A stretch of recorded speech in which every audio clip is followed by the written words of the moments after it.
মানে কাফের যারা এক কথায় বলছে, ইসলামের কোন বিধানকে জানার পরে যারা গোপন করে রাখে এরাও এক প্রকার ডিজিটাল কাফের।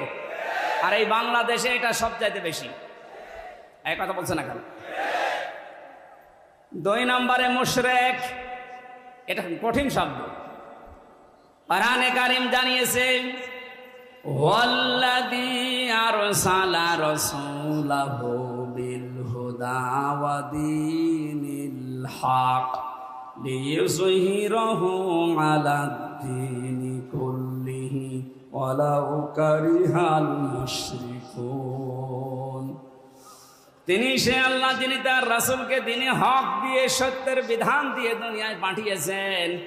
যত নিয়ম নীতি, যত ধর্ম তন্ত্র মন্ত্র আছে সব যেন পেছনে ফেলে দিয়ে আল্লাহর দ্বীনকে তিনি দাঁড় করায়।